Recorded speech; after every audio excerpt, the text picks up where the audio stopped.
Hi, we as humans are all different, we like distinct stuff, so not each game is for everyone. Yet I think there are some universal design decisions to be made that will make players stick with a given game longer. This is quite an important metric. If someone spends more time in a given game, there is a good chance he likes it. The more people like the game, the more chance for success it has. There are some examples of this I implemented in Pumpkin Man. The main way to keep players engaged is character progression. Getting new skills and abilities is a clear indication that you are moving forward.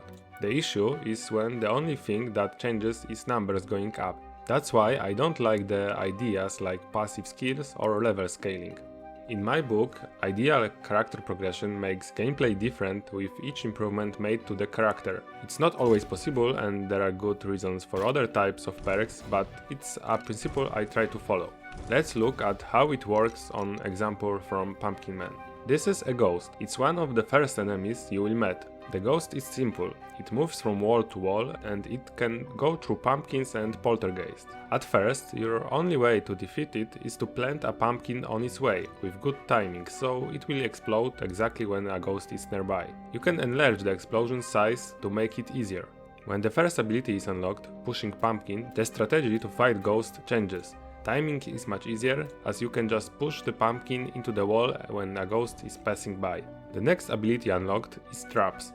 They don't explode on their own. Unfortunately, this ability isn't as useful as I wanted. It's caused by the push ability being much more powerful and fun to use. But nonetheless, there are some unique use cases for it. Like when a ghost is in a narrow, long corridor, you can just put a trap on its way.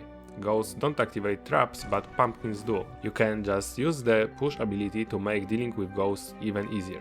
The last unlocked ability is manual detonation. At this point, ghosts are mostly a non-issue. You will be killing them in great quantities in the meantime of dealing with more powerful foes. All this was thought so each improvement you get changes the way you play, adding some fresh air to gameplay. Most of the skills are also something that can be felt immediately in gameplay after purchase. They are less disruptive to playstyle, but each of them is powerful enough for the player to notice improvements.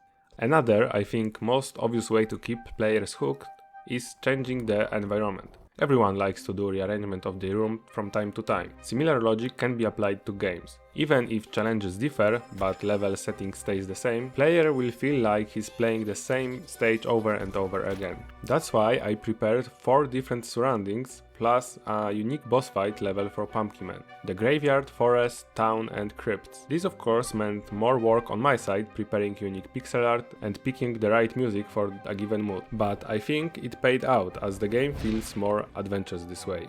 But at least for me, just environmental changes aren't always enough. After a while you get used to it, and if gameplay stays the same, you just feel like playing the same thing just in different skin. Like with the set of chess, there are expensive ones and cheap ones, but the game is fun on both.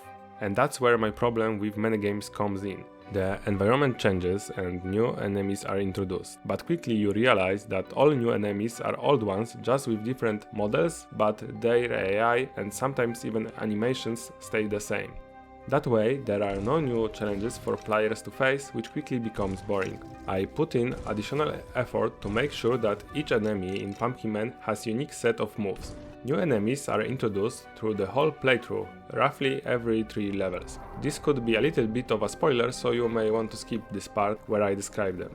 The first enemy you face is Bat, the simplest enemy, just moving from wall to wall, but it's great for introducing the player to the base concepts of the game. Next are ghosts, which we already discussed, so let's move on. Then zombies are the first enemy which uses pathfinding, and which will attack you when you stand next to it. Skeletons, they are like zombies, but there's one non-obvious mechanism. They work in group. If one skeleton spots a Pumpkin Man, it will notify others in the area. They will try to surround the main character, not to mention different attack patterns. Evil trees, they can't move, but will attack with their roots when you get too close. It's not as easy to spot them in the forest as you may think.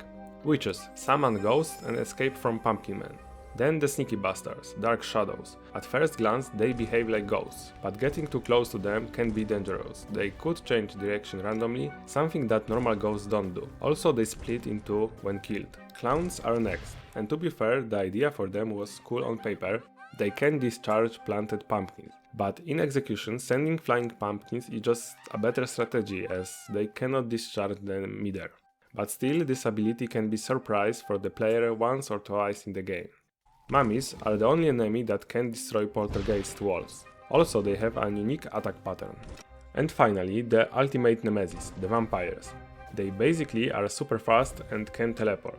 They can dodge flying pumpkins or even explosions themselves, using their teleportation skill. So fighting more than one vampire at a time is not something you want to do. They also won't move until you get really close to them. And then there's a boss fight, which I won't spoil for you. Enemies are actually part of the gameplay which I'm most proud of, as I wasn't sure if I would be able to prepare so much unique behavior in such a short time.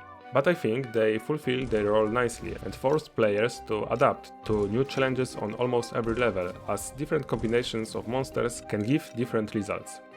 That's all for now. I hope to come up with an update on next game in the video in 2 weeks. The progress on my side is steady, but there is a lot to do regarding UI system. Subscribe for more and leave a comment if you have any questions. Have a nice day!